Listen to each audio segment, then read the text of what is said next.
Olá, bem-vindos a mais uma análise detalhada. Hoje vamos pôr as mãos na massa e mergulhar diretamente na construção de uma base de dados relacional para um sistema de gestão de biblioteca, passo a passo, completamente do zero. O que vamos explorar aqui é aquela jornada fascinante da engenharia de dados, sabem? Tudo com base num projeto real implementado em MySQL Workbench. Pegar num monte de requisitos operacionais caóticos e transformá-los numa infraestrutura digital perfeitamente normalizada exige método, planeamento e, claro, decisões técnicas muito precisas. E qual é o nosso grande objetivo no final disto tudo? Construir uma estrutura blindada, capaz de organizar livros, autores, leitores e empréstimos, tudo isto sem um pingo de redundância. Vamos a isso? Para não nos perdermos, o nosso roteiro de hoje está dividido em 5 passos fundamentais. Primeiro, o desafio da biblioteca. Segundo, o desenho do modelo relacional. Em terceiro lugar, a magia da normalização. A seguir, a criação do script SQL. E, por fim, a validação e teste final. É este o plano. Começando então pelo passo 1, o desafio da biblioteca, a urgência de informatizar processos. Imaginem só o verdadeiro pesadelo que é gerir uma biblioteca inteira sem um catálogo digital centralizado. Aquela pergunta caótica e diária que nos tira do sério é muito simples. Afinal, quem é que requisitou o quê? Sem o sistema a tentar descobrir quais são os empréstimos em atraso ou que livros existem lá na estante de um determinado autor, bem, é uma dor de cabeça morosa e super propensa a erros, não é? O que só prova aquela necessidade absolutamente crítica de termos uma arquitetura centralizada a funcionar a nosso favor. O que nos leva logo ao passo 2, o desenho do modelo relacional. A verdadeira arquitetura de software.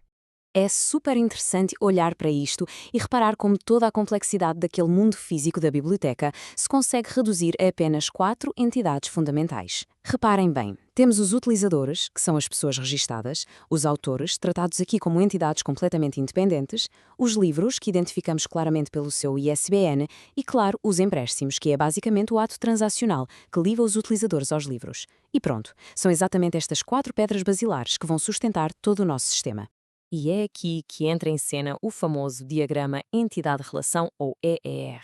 Antes sequer de nos pormos a escrever uma única linha de código, este diagrama funciona como o nosso esquema mestre visual. Ele define as regras do negócio com uma precisão quase matemática, ditando as cardinalidades todas.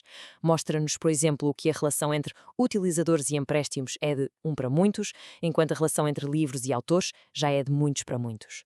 E acreditem, estabelecer esta integridade referencial logo de início é o que nos vai salvar de anomalias desastrosas lá mais para a frente. Avançamos agora para o terceiro ponto desta nossa análise, a magia da normalização, ou, por outras palavras, como eliminar redundâncias de vez.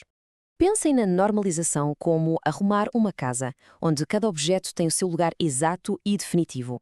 O contraste salta logo à vista quando olhamos para a forma incorreta de fazer as coisas. Violar as regras básicas seria tentar enfiar múltiplos autores, tipo Saramago, Fernando Pessoa e Camões, tudo ali amontoado na mesma coluna de um livro. Isso destrói por completo a nossa organização e qualquer tentativa de pesquisa futura. A abordagem correta? Usar uma tabela associativa dedicada, a nossa tabela livro-autor. Isto garante que os dados ficam matematicamente atômicos e incrivelmente bem estruturados. Mas a coisa não se fica por aqui. Ao seguirmos à risca a primeira, a segunda e a terceira formas normais, tomamos decisões estruturais que mudam o jogo todo. Ao usarmos chaves estrangeiras, em vez de andarmos por aí a duplicar dados infinitamente, conseguimos um resultado brutal. Se um leitor, por exemplo, mudar de número de telefone, nós só precisamos de atualizar isso num único sítio na tabela de utilizadores. E a magia acontece. Reflete-se instantânea e automaticamente em todo o seu histórico de empréstimos, sejam eles presentes ou passados. Não é fantástico? E assim chegamos à secção 4, criação do script SQL. Vamos construir as tabelas base. Agora, largando um bocadinho a teoria e passando à prática, a verdadeira precisão nota-se na otimização técnica e na forma inteligente como escolhemos os tipos de dados. Usar um int para identificadores e um date para as datas é o que nos garante a máxima eficiência. Mas a cereja no topo do bolo é, sem dúvida, o uso do enum. Com ele conseguimos categorizar os utilizadores estritamente como leitor ou admin. E porquê? Porque isto corta logo o mal pela raiz, eliminando qualquer margem para erro humano ao inserir os dados. E depois, claro, tropeçamos naquelas particularidades técnicas que são no mínimo engraçadas. Sabiam que a obra clássica Os Maias foi publicada em 1888, certo? O pequeno problema técnico aqui é que o formato nativo de ano no MySQL só suporta valores a partir de 1901. Pois é. Portanto, a nossa arquitetura exige obrigatoriamente a escolha da variável int para contornar este limite.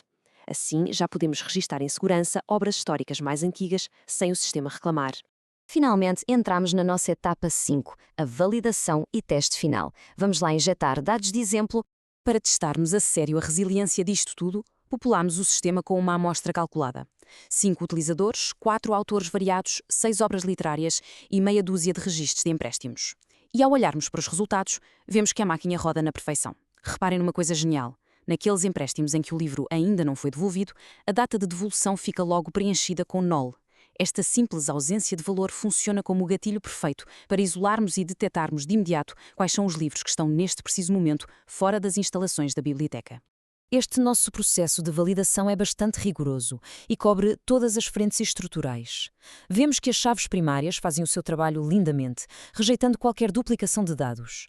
Mas olhem que a verdadeira robustez do sistema brilha mesmo na implementação daquela regra on-delete cascade. Basicamente, se um livro for retirado definitivamente do catálogo da biblioteca, todas as associações ligadas a ele nas tabelas de cruzamento desaparecem automaticamente. Isto garante a 100% que a nossa base de dados nunca acumula lixo, registros fantasmas ou informação órfã. O que nos traz à reflexão final desta análise? Todas aquelas experiências digitais que nos parecem super fluídas e invisíveis escondem, na verdade, uma realidade rigorosamente normalizada nos bastidores. Quando um processo altamente complexo, como gerir milhares de livros e de utentes, parece uma brincadeira de crianças no ecrã do nosso telemóvel, é porque houve um esforço tremendo de engenharia para desenhar uma estrutura relacional que aguenta todo este peso operacional, em silêncio. Fica aqui o desafio. Da próxima vez que usarem uma app que simplesmente funciona, lembrem-se da arquitetura invisível que a sustenta. Será que as vossas bases de dados estão assim tão bem normalizadas? Até à próxima!